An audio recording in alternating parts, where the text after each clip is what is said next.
Alors, Kimberly, ça t'a pris combien de temps pour pouvoir monter tout ceci?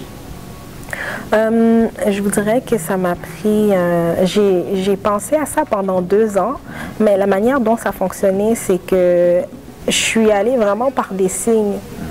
J'ai eu l'idée qui m'est venue. Ensuite, j'ai participé à une conférence sur l'entrepreneuriat que j'avais reçue par hasard dans mon courriel et j'ai gagné là-bas un prix d'une valeur de 500 $ pour avoir une formation d'entrepreneuriat. Donc ça m'a juste donné un signe que je devais percer dans mon idée.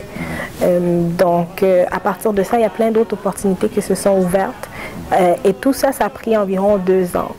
2 ans pour qu'aujourd'hui j'ai vraiment le site final. Donc c'est opportunité après opportunité, je les ai pris jusqu'à ce que mon projet soit complet. Ça nécessitait aussi beaucoup de patience. Oui, beaucoup de patience. Donc moi j'étais étudiante à temps plein, ensuite j'ai travaillé à temps plein. Donc c'est sûr que ça a pris un laps de temps pour vraiment bien étudier la question puis être sûr de où est-ce que je m'en allais. Donc oui, ça a pris de la patience, mais je pense que c'était une bonne chose de prendre son temps pour vraiment sortir quelque chose de qualité. Et surtout de connaître à fond quels étaient les vrais besoins des clients. Exactement, donc faire une bonne étude de marché, comprendre ce que les clients veulent et puis aller chercher les produits qui sont en demande. Est-ce que la conséquence de cela, parce que tantôt tu m'as dit que ce sont des clients qui te réfèrent finalement, qui te réfèrent d'autres clients. Est-ce que c'est un signe pour toi de succès que d'avoir pensé faire l'étude de marché, prendre le temps nécessaire pour cela? Oui, tout à fait. Pour moi, c'est très important, le référencement.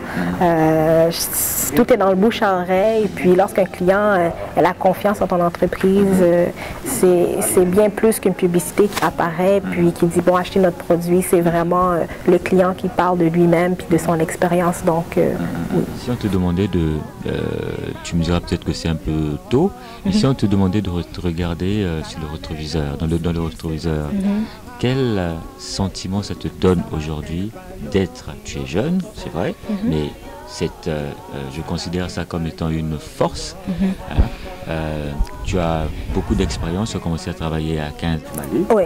Mais quand tu regardes un peu tout ce parcours, qu'est-ce que ça te fait aujourd'hui d'être ton propre chef, d'avoir ta propre entreprise? C'est sûr que je suis contente d'avoir réalisé ma vision. Je suis contente de mon parcours. Mais je pense qu'il y a beaucoup de choses que je dois continuer à faire parce que ma vision est beaucoup plus grande que ce qu'il y a maintenant. Il y a d'autres choses que je veux développer. Tout ce que je fais présentement, c'est vraiment pour le client. C'est de savoir qu'est-ce qu'il veut, qu'est-ce qu'il désire. Moi, je veux épater mes clients. Je veux qu'ils puissent vraiment s'exprimer à travers son style vestimentaire.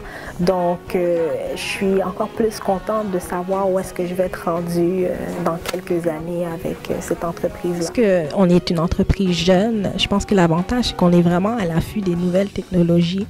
On est très sur les médias sociaux, Facebook, Twitter, Instagram tout dernièrement. Ça nous permet d'avoir une bonne rétroaction des clients, puis ça nous permet d'être constamment en contact avec eux.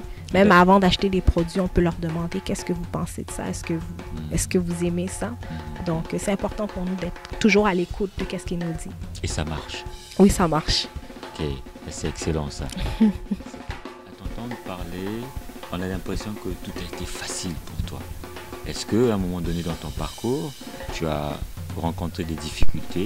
Si oui, lesquelles? Et comment as-tu pu passer au travers? Oui, c'est sûr que j'ai rencontré des difficultés parce que je suis jeune.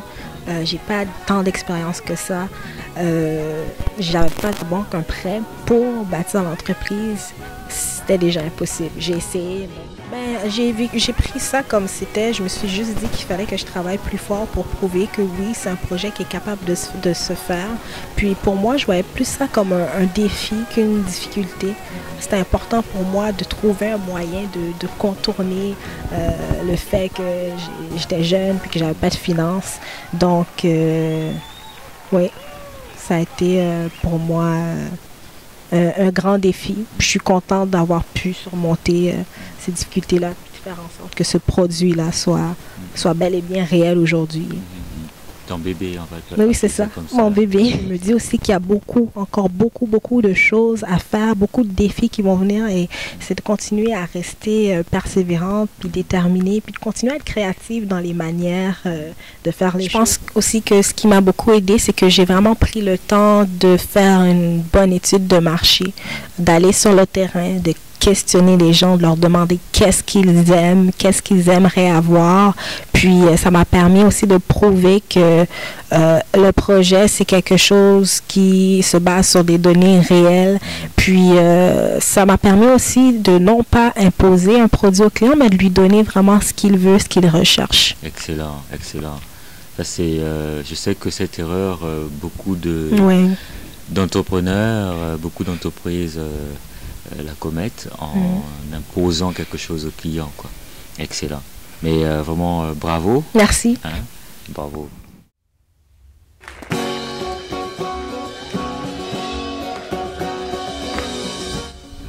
Alors, Kimberly, qu'est-ce qui s'en vient chez Red Factory? Bien, comme je vous l'ai mentionné tout à l'heure, notre souci, c'est vraiment le client. Alors, il y a tout plein de nouvelles choses qui s'en viennent, des nouveaux produits, des nouvelles promotions. On cherche des designers québécois, des designers d'ici. On veut les promouvoir aussi, des marques qui proviennent de l'international. On veut toujours épater le client. Excellent. Alors, Kimberly, le secteur de la mode, c'est un secteur assez difficile. Ma foi, d'ailleurs, toutes mes félicitations. Je vois que tu montes en flèche. Mais, merci. De rien. Mais quelle est ta vision par rapport à justement ce secteur de la mode? Comment tu le verrais dans les 5 ans à venir, par exemple? Est-ce que tu trouves qu'il y a beaucoup de choses qui vont changer? Est-ce que la mode se fera de plus en plus virtuellement, comme tu le fais, ou bien qu'il y aurait... bref, quelle est ta vision là-dessus? Alors, je pense que dans les 5 ans à venir, c'est sûr qu'on va continuer à épater les clients, on va continuer à innover. Peut-être que Red Factory va avoir sa propre marque, sa marque de vêtements. Peut-être que éventuellement, il y aurait un magasin physique. Je ne sais pas, je ne pourrais pas vous dire, mais il y a une chose qui est sûre et certaine, excusez-moi, c'est qu'on va continuer à épater le client. Donc, le secteur de la mode, c'est un secteur qui évolue beaucoup. C'est sûr qu'avec les nouvelles technologies, il y a de plus en plus de personnes qui vont magasiner en ligne. Donc, c'est sûr que ça va évoluer de ce côté-là. Mais c'est un secteur qui est aussi très, très créatif.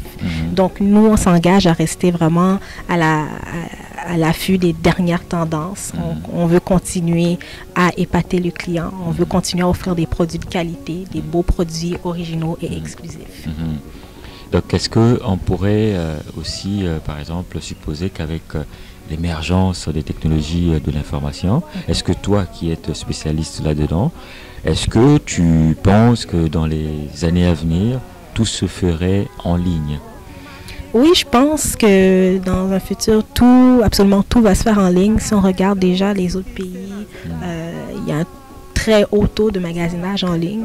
On ne sait jamais, peut-être qu'il va y avoir une autre forme de magasinage en ligne. Peut-être que la personne va pouvoir physiquement se déplacer dans les magasins. Je ne sais pas où est-ce que ça va aller, mais c'est sûr que nous, on aime ça suivre toutes les dernières tendances. Donc, peu importe la technologie où la technologie va aller, c'est sûr qu'on va suivre ça. Excellent. Alors, Kimberly, est-ce que tu aurais un dernier mot? Bien, Red Factory, c'est une entreprise à laquelle vous pouvez faire confiance parce qu'on s'engage toujours à être à votre écoute. On veut amener des nouveaux produits. On est toujours sur les médias sociaux. On reçoit vos courriels. On vous écoute. Puis, on veut aussi vous offrir une superbe plateforme parce que vous pouvez magasiner. On veut vous offrir un site sécuritaire, on vous l'offre déjà et on vous remercie de votre confiance et on va continuer à vous épater. Excellent. Mais écoute Kimberly, vraiment merci beaucoup. Merci à toi. Et puis au plaisir de te recevoir à une prochaine émission. Oui, merci. Merci bien. Je n'ai pas déjeuné, c'est vraiment faim.